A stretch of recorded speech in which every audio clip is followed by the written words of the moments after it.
Hello everyone, welcome back to my channel Vivas fashion. আজকে তোমাদের সামনে আবারও একটা নতুন ব্লগ নিয়ে হাজির হয়েছি। 2026 সালের প্রথম মাসেই যে এরকম একটা দুর্ঘটনার সম্মুখীন হতে হবে কখনো ভাবিনি। কি হয়েছে ইন ডিটেলস তোমাদেরকে আমি এই ব্লগের শেষে জানাবো।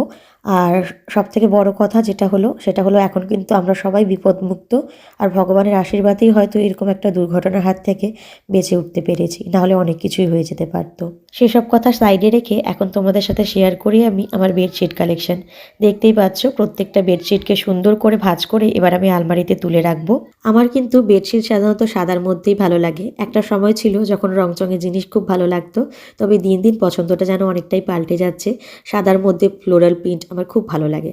তো চলো এরপরে তোমাদের সাথে শেয়ার করছি আমাদের এবছরের প্রথম পিকনিক, যেটা আমরা পাড়ার কয়েকজন বউয়েরা মিলে করেছি। ওখানেই তো অনেকগুলো আছে।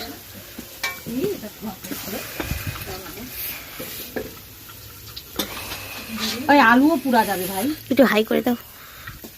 আমাকে কয়টা আলু দিয়ে রাখতে হবে। সুন্দরী হাই সুন্দরী কমলা কাকিমণি তাকাও। এর ফটো নিয়ে আমি তো রান্না করে রান্না তো করবো।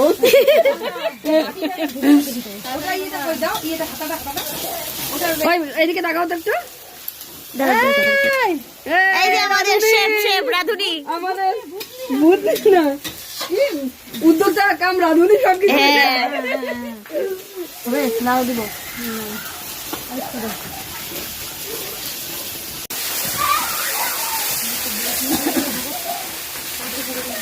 কালারটা কিন্তু দারুণ আসছে রান্নার।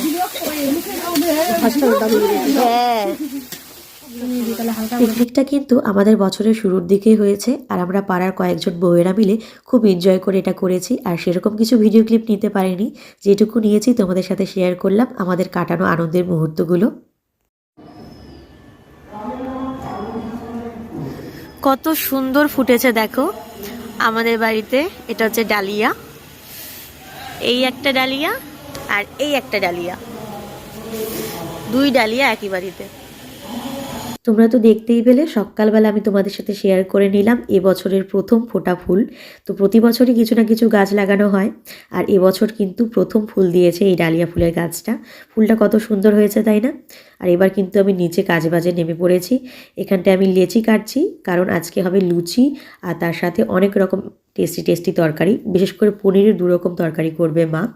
তো আমাকে মা বললো শুধু লুচিটা বেলে দিতে, তাই আমি বেলে দিচ্ছি দেখো। আর তোমরা কিন্তু না লুচিটা যখন করবে আটা ময়দা দুটো মিশিয়ে নেবে, আর তার সাথে একটু দই থাকলে সেটা দইটা দিয়ে ময়াম দেবে, দেখবে যে খেতে অনেকটা টেস্টি হবে, অনেকটা না স্বাদটা হবে হচ্ছে ওই নানের মতো। তো এখানে দেখতেই পাচ্ছ গরম গরম লুচি ভাজছে মা, আর প্রত্যেকটা লুচি কিন্তু খুব সুন্দর ফুলেছে। আর সকালটা না সত্যি কথা বলতে খুব আনন্দের সাথে শুরু হয়েছিল, খুব মজায় ছিলাম আমরা, খুব সুন্দর করে দিনটা কাটাবো ভেবেছিলাম, কিন্তু এই দিনই যে সেই অ্যাক্সিডেন্টটা হবে আমরা না ভাবতে পারিনি। তো চলো দেখতে থাকো কি করছি, সবটা শেয়ার করব। গরম গরম লুচি, তার সাথে হচ্ছে পালং শাক আর পনির আছে, এখানে আছে মাছ, এখানেও আছে একটু মাছ আলু দিয়ে, এটা বোধহয় ভিয়ানের।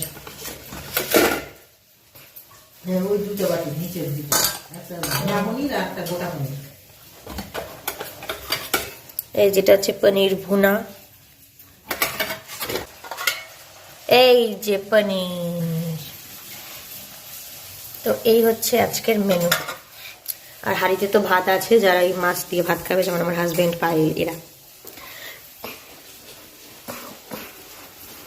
আর এখানে মা লুচি ভাজছে।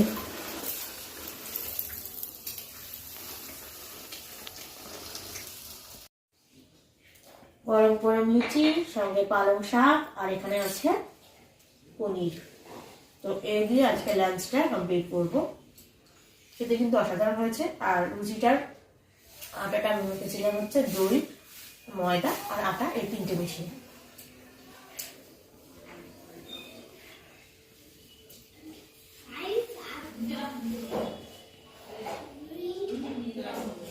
এইমাত্র সবে জাস্ট আমার পুজো কমপ্লিট হলো। আজকে মঙ্গলবার, আজকে মা মনসার ঘট পরিবর্তন করে পুজো টুজো দিয়ে পাঁচালি টাচালি সমস্ত কিছু পড়লাম। আর এখানে দেখতেই পাচ্ছ বাকি ঠাকুরদেরও কিন্তু পুজো দেওয়া হয়ে গেছে।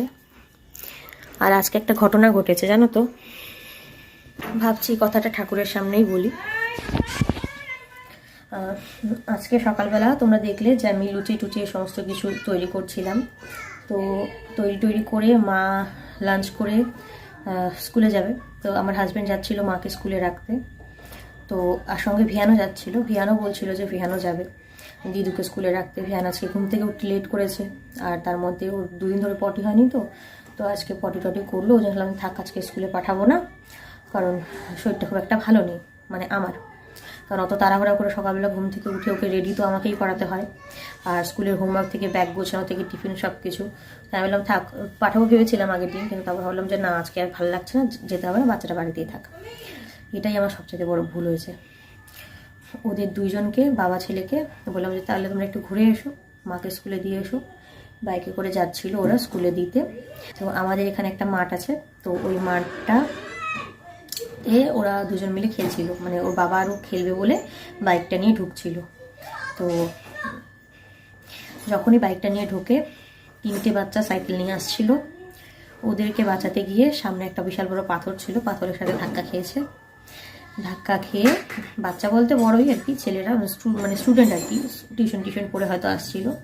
তো সামনে একটা পাথর ছিল, ওই পাথরে ওরা ধাক্কা খেয়েছে। ধাক্কা খেয়ে বাইকটা উল্টে গেছে। ভিয়ানের একটা পায়ের উপর বাইক পড়েছে। তো ব্যথা একটু বলছিল, এখন একটু স্বাভাবিক আছে, খেলছে। মনে হয় না অতটা লেগেছে, কারণ অতটা লাগলেও খেলতেই পারতো না। আর আমার হাজবেন্ডের হাত, এই জায়গাগুলো ছুড়ে গেছে, হাঁটু পা সব ছুড়ে গেছে। তো এটাই মানে বলার জন্য ভিডিওটা অন করলাম। পুজো করলাম, আর এখন পুজো টুজো করে তোমাদের সাথে কথাটা শেয়ার করলাম। কারণ অতক্ষণ শেয়ার করার মতো অবস্থায় ছিলাম না। ওকে যদিও আমি অ্যান্টিসেপ্টিক ক্রিম সমস্ত কিছু লাগিয়ে দিয়েছি, ভালো করে স্যাভলন দিয়ে জায়গাটা মুছে অ্যান্টিসেপ্টিক ক্রিম লাগিয়ে দিয়েছি। তো সেরকম কিছু ব্লিডিং হয়নি, শুধু কী বলো ওটাকে, চামড়াগুলো উঠে গেছে, ছড়ে গেছে আর কি। তো এই হচ্ছে আজকের দুর্ঘটনা। এখানে লাগছে, আর কোথায় লাগছে বাবা?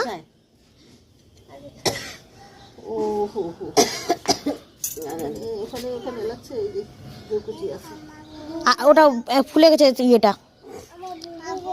আর কোথায় লাগছে মা? বললাম না কোমরে ব্যথা খাইছে, তখনই আমাকে আসে বললো মা এখানে লাগছে, এখানে জায়গা, মানে বলতে তো পারছে না, এখানে দেখাই দিচ্ছে। এখন যদিও ভালোই আছে, দৌড়াদৌড়ি করছে, একটু খেলছে, মানে বেশি লাগেনি, মানে একটু লাগছে হয়তো, কারণ বেশি লাগলে খেলতে পারতো না।